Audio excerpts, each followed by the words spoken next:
I watched my parents sell my car. I watched them empty my bank account. I watched them throw away my college acceptance letters, one by one, into the fireplace. And I just let them. This is the story of how I lost everything. But more than that, it's the story of why I didn't fight back. And if you've ever felt powerless in the face of the people who were supposed to protect you, this one's for you. I need you to understand something first. I wasn't always this hollow version of myself. There was a time when I had dreams that felt so big they could barely fit inside my chest. I was 17. I had a 3.8 GPA. I worked 2 part-time jobs because I wanted to be independent. Because I wanted to prove I could make something of myself. I saved every dollar. $14,000. It wasn't much, but it was mine. Every penny represented a shift at the coffee shop. A weekend I didn't go out with friends. A future I was building brick by brick. I had college acceptance letters. 4 of them. Full rides to I had a car I'd bought with my own money. A beat-up 2008 Honda Civic with a crack in the windshield and seats that smelled like the vanilla air freshener I'd hung from the mirror. Had a best friend named Marcus who believed in me more than I believed in myself. I had a girlfriend, Sarah, who used to say I was going to change the world someday, thought I had a life. And then, slowly, piece by piece, my parents took it all away. The first time I should have known something was wrong was 3 months before graduation. I came home from my shift at the coffee shop, exhausted, smelling like espresso and burnt milk. I kicked off my shoes and headed straight to my room to check my bank account. It was a ritual. Every Friday night, I'd log in and watch that number grow. $14,247.83. I still remember the exact amount because I had been so close to $15,000. I had a whole celebration planned in my head. But that night, when I logged in, I stared at my screen for a full minute, unable to process what I was seeing. $376, $3.76. At first, I thought it was a mistake. A glitch. I refreshed the page. I logged out and logged back in. I checked my transaction history with shaking hands, and there they were. Withdrawals, dozens of them, over the course of 3 months. $200 here, $500 there. $1,000, $2,300. All of them authorized by someone with access to my account. All of them made by my mother. I sat there in the dark, my laptop screen the only light in the room, and I felt something crack inside my chest. Not break, not yet. Just crack, like ice on a frozen lake when you take that first dangerous step. I walked downstairs. My parents were watching TV in the living room. So-me gave me show. My dad was laughing at something the host said. My mom was scrolling through her phone. I stood in the doorway, and I opened my mouth to speak. Mom! She looked up. Her expression was so casual, so unconcerned. What is it, honey? And here's the thing. Here's the moment that should have been my wake-up call. I wanted to scream. I wanted to demand answers. I wanted to ask her how she could do this to me, how she could steal from her own child. But instead, what came out was, did you need to borrow some money from my account? Borrow. I said borrow. Like it was a loan. Like she had asked permission. My mom didn't even have the decency to look guilty. Oh, that, she said, turning back to her phone. Yes, we had some expenses. Credit cards, you know how it is. Don't worry, we'll pay you back. My dad didn't even look away from the TV. Your family, he said. Family helps each other out. And just like that, the conversation was over. I went back upstairs. I didn't yell. I didn't fight. I didn't call the bank or Filia report. I just let it happen. Looking back, that was the moment I should have run. That was the moment I should have seen that the people who were supposed to protect me were the ones I needed protection from. But I didn't run, because they had already taught me something far more insidious than theft. They taught me that love meant sacrifice. That family meant suffering in silence. That if I complained, if I demanded what was mine, I was selfish, ungrateful, a bad daughter. They didn't just take my money that night. They took my voice. After the bank account, I told myself it was a one-time thing. An emergency. They'd pay me back. They never did. But that wasn't even the worst part. The worst part was how it didn't stop. It just evolved. First, it was small things. Boundaries that got pushed just a little bit further each time. My mom started borrowing my car. At first, it was just for a quick errand.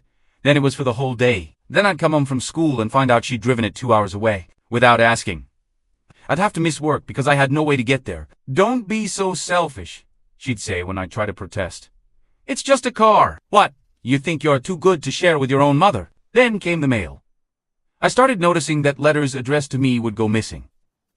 At first I thought I was being paranoid, but then one day, I came home early and found my father standing in the kitchen, holding an envelope with my name on it. It was from State University, the school I'd applied to early decision.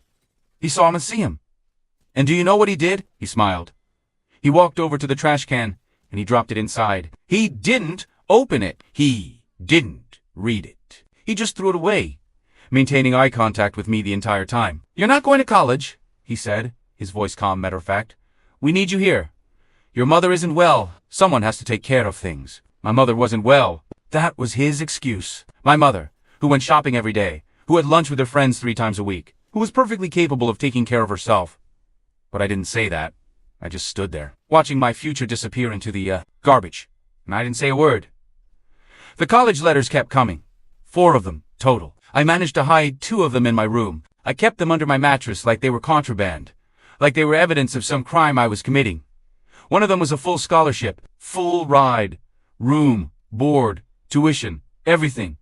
I used to take it out at night and just stare at it. I'd imagine the life I could have, the person I could become. And then one day I came home and found my room torn apart. My mother was standing in the middle of the chaos, holding my acceptance letters in her hand. "What are these?"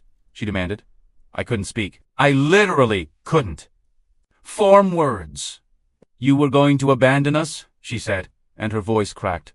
Actual tears formed in her eyes. "After everything we've done for you, after we gave you life, raised you, sacrificed everything, you were going to leave us. And here's the thing that still haunts me. Here's the part I'm most ashamed of. I believed her in that moment, standing in my destroyed room, watching my mother cry.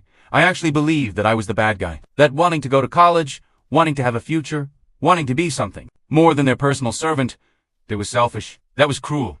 "I'm sorry," I whispered. "I'm sorry, Mom. I won't go. I won't leave." She stopped crying immediately, like turning off a faucet. "Good girl," she said, and then she walked over to my small fireplace. I had a decorative one in my room, and she lit a match. One by one, she burned my acceptance letters. I watched the flames eat my future. I watched 4 years of hard work, of dreams, of hope, turned to ash. And I didn't fight back. I just stood there and whispered, "I'm sorry." After that, the pattern became clear, or at least, it should have become clear. But I was so deep inside it by then, I couldn't see it for what it was. Let me tell you how it worked. First, they'd take something, my money, my car, my mail, my time. Then, when I'd try to protest, they'd make themselves the victim. "After all we've done for you. We gave you life. You owe us. Family takes care of family. Why are you being so selfish?" And if that didn't work, if I still tried to stand up for myself, that's when the real weapon came out. Silence. My parents were masters of the silent treatment. They could go days without speaking to me, walking past me like I was a ghost, making me feel like I didn't exist in my own home. And every single time, I'd break. I'd apologize. I'd beg for forgiveness. I'd promise to be better, to do more, to give more. And the cycle would start again. By the time I was 18, this is what my life looked like. I worked full-time at the coffee shop. Every single paycheck went directly to my parents to help with bills. I never saw a penny of it. I had no car anymore. They'd sold my Honda, said they needed the money for emergency repairs on their house, repairs that never seemed to actually get done. I had no friends. Marcus stopped calling after I canceled on him for the 10th time. Sarah broke up with me when I missed her birthday because my parents needed me to drive my mother to her book club. I had no college. I had no savings. I had no future. I was a ghost, living in my childhood home, existing only to serve the people who were supposed to love me. And the worst part, the part that makes me want to scream when I think about it, I thought this was love. I thought this was what family meant. Thought their needs were more important than mine because they were my parents, and I was just me. The day I lost the very last piece of myself, I was 19 years old. I'd been working at the coffee shop for 2 years. My manager, Linda, had watched me grow up in that place. She knew my situation. Not all of it, but enough. She knew I was struggling. She knew my parents were difficult. One day, she pulled me aside at the end. "Have my shift." "Hey," she said, "I know this might be weird, but my sister manages an apartment complex across town. She has a studio opening up next month. It's small, but it's affordable. $600 a month." I was thinking, maybe it's time you got your own place. Still remember what that felt like. That tiny spark of hope igniting in my chest. My own place. My own space. Freedom. I don't have any savings, I told her. First month is free if you sign a year lease, Linda said. And I already talked to my sister. She said she'd waive the deposit if I vouched for you. Which I will. I wanted to cry. I wanted to hug her. I wanted to say yes immediately. But instead, I said what I'd been programmed to say. I have to ask. My parents? Linda's expression changed. Just for a second. I saw something like pity cross her face. You're 19, she said gently. You don't need their permission. But I did. At least, I thought I did. I went home that night with a knot in my stomach. I knew how this was going to go, but that tiny spark of hope was still there, still burning. Maybe, I thought, maybe they'll understand. Maybe they'll be happy for me. I was such a fool. I waited until after dinner. I helped my mom clean up the kitchen. I did everything right, everything perfectly, hoping it would make them more receptive. Then, standing at the sink with my hands in soapy dishwater, I said, my manager offered me an opportunity.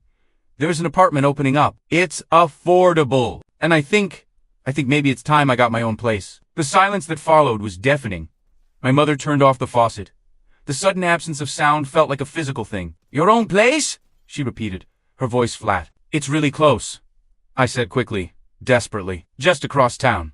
I could still visit all the time. I'd still help out. You just thought you'd abandon your sick mother, she said. Mom, you're not, ... I'm not what? Her voice rose. I'm not sick. Is that what you were going to say? After I've been diagnosed with after the doctor said I need help with daily tasks, she didn't have fibromyalgia. She'd never been diagnosed with anything. This was new. This was made up on the spot, and we both knew it. But that didn't matter.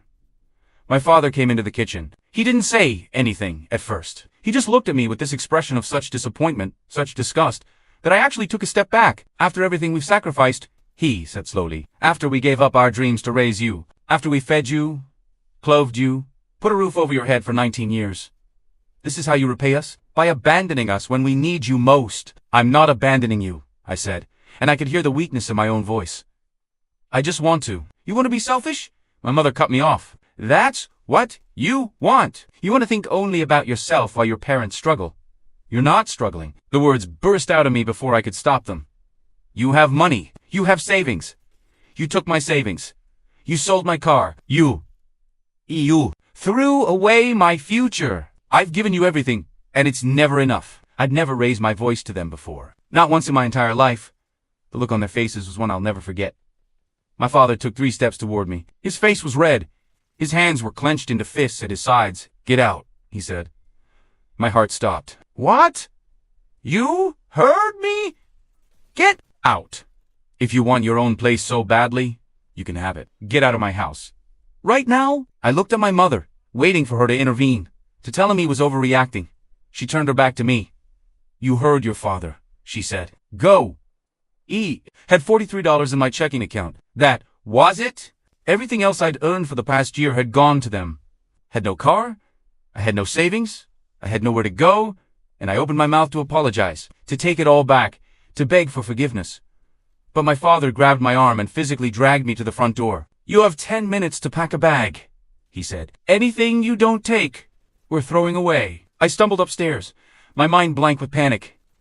I threw random clothes into a backpack, my phone charger, my toothbrush. I was moving on autopilot, not really processing what was happening. When I came back downstairs, my father was holding the front door open. Dad, please, I said.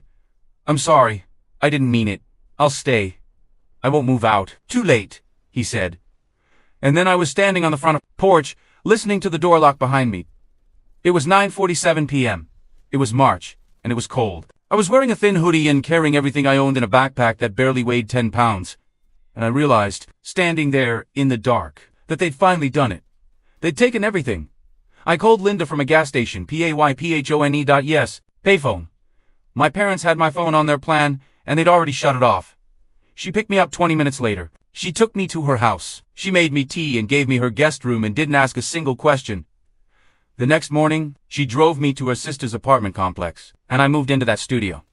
I lived there for 3 weeks before I realized something was wrong with me. I couldn't sleep. I'd lie awake all night, staring at the ceiling, waiting for someone to come and take this away too. I couldn't eat. Food tasted like cardboard. I'd lost 15 pounds. I didn't have to lose. And every single day, I'd wake up and the first thought in my head was, I should apologize. I should go back. I should fix this. On week 4, my phone rang.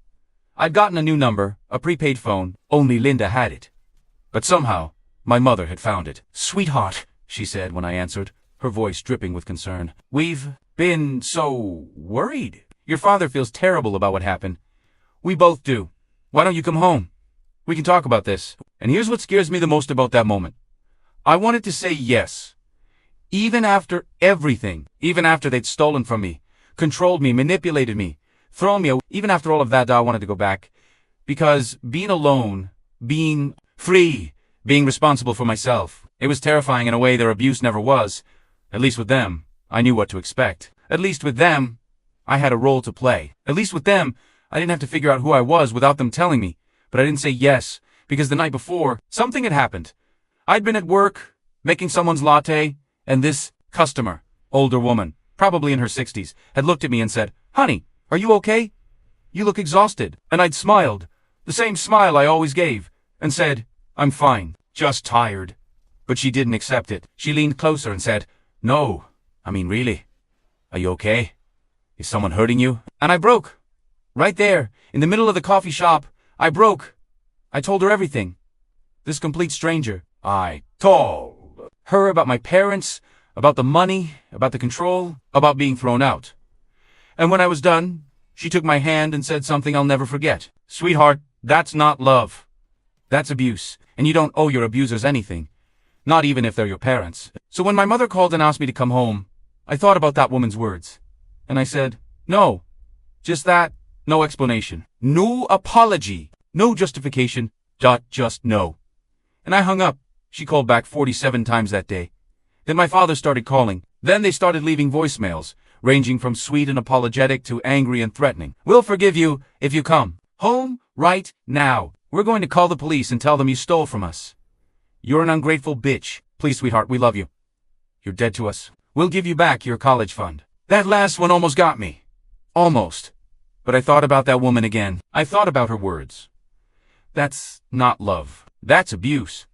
And I blocked their numbers. The weeks that followed were the hardest of my life. Not because I was struggling practically. Linda had given me extra shifts. I was making rent. I was surviving. But emotionally, mentally, I was in hell because I had to face a truth I'd been running from my entire life. My parents didn't love me. Or maybe they did. Maybe they did love me. Maybe in their twisted, broken way, they thought. What they were doing was right. But it doesn't matter. Because love that takes everything from you isn't love. Love that makes you feel worthless isn't love. Love that requires you to disappear isn't love. That it's something else. Something darker. Something that wears love's face but is poison in its veins. And you want to know why I didn't fight back? Why? I let them take everything. Here's the real answer. The one I'm ashamed of. The one that keeps me up at night. I didn't fight back because fighting back meant admitting they were capable of hurting me. And if they were capable of hurting me, if my own parents could look me in the eye and destroy me piece by piece, then what did that say about me? What did that say about my worth? About my lovability? I didn't fight back because fighting back meant facing the truth. That the people who brought me into this world saw me not as a person, but as a resource to be used up. I didn't fight back because I was terrified that if I started fighting, I'd have to admit I was in a war. And how do you go to war with your own parents? I didn't fight back because I kept hoping they'd wake up. I kept thinking, if I just love them enough, if I just give enough, if I just sacrifice enough, they'll see what they're doing. They'll stop. They'll change. But people who drain you never stop being thirsty. And I didn't fight back because, on some level, I thought I deserved it. They'd spent 19 years telling me I was selfish, ungrateful, difficult. They'd spent 19 years training me to believe that my needs didn't matter, that my dreams were foolish, that my pain was an inconvenience. And I believed them. I believed them so deeply that even when they were actively destroying me, I thought I was the problem. So why didn't I fight back? Because I thought suffering in silence was love. It was just fear with a prettier name. It's been 2 years since I left, 2 years since I last spoke to my parents. 2 years of therapy, of rebuilding, of learning who I am, without their voices in my head. And people always ask me the same questions. Do you regret it? Do you miss them? Have you forgiven them? Here's my answer. Yes, no. Sometimes I regret not fighting back sooner. I regret every dollar I gave them, every dream I let them burn, every moment I spent believing their lies about who I was. I regret that I was 19 years old before I learned that I mattered. But I don't regret leaving do I miss them. I miss the parents I thought I had. I miss the fantasy. I miss the idea of a mother who actually cared about me. A father who was proud of me. But I don't miss who they really were. Have I forgiven them? I don't know. Forgiveness is complicated. When the people who hurt you are still convinced they did nothing wrong. They've never apologized. They've never acknowledged what they did. In their version of events, I'm the villain. I'm the ungrateful daughter who abandoned her loving parents. How do you forgive people who don't think they need forgiveness? But here's what I do know. I'm in college now? Community college? I'm working my way through it. It's slow, and it's hard, and I'm going to be 30 before I get my bachelor's degree. But I'm doing it. I have my own apartment. It's still that same studio Linda's sister got me. It's small, and the heater doesn't always work, and there's a water stain on the ceiling. But it's mine. I have friends again. Real friends. People who don't drain me. People who don't keep score. People who love me without needing me to disappear. And most importantly, I have myself back. I look in the mirror now, and I recognize the person staring back at me. She's not the hollow ghost I was. She's not the servant, the scapegoat, the sacrifice. She's just me. Scared sometimes, angry sometimes, sad sometimes, but free. And that's worth everything I lost. If you're watching this and you see yourself in my story, I need you to hear something. You're not weak for staying. Leaving isn't easy. Fighting back isn't easy, especially when the people hurting you are the people who are supposed to love you. You're not cruel for wanting to protect yourself. You're not selfish for wanting your own life. You're not broken. You're surviving. And if you're not ready to leave yet, that's okay. I wasn't ready at 17. I wasn't ready at 18. I had to be pushed out before I was ready. But if you're here, watching this, recognizing your own life in my words, then part of you is ready. Part of you knows this isn't right. Listen, to that part, blood doesn't entitle anyone to bleed you dry. The people who gave you life don't own your life. And silence isn't peace. It's just delayed pain. Fighting back doesn't always look like confrontation. Sometimes it looks like blocking a number. Sometimes it looks like moving out. Sometimes it looks like finally saying no. Sometimes fighting back looks like choosing yourself. My parents took everything from me. My money, my car, my dreams, my innocence, my trust. Years of my life I'll never get back. But they couldn't take the one thing that actually matters, the choice of who I become next. And I choose to become someone who knows her worth. Someone who doesn't apologize for existing. Someone who understands that love shouldn't cost everything. Someone who fights back. Your story doesn't end where abuse begins. It begins where you decide you matter. And you matter. I promise you that. Thank you for listening. Thank you for being here. If you need resources, if you need help, there are links in the description. And if you're still in that house, still trapped, still silent, I see you. I was you. And you're going to make it out. I believe in you.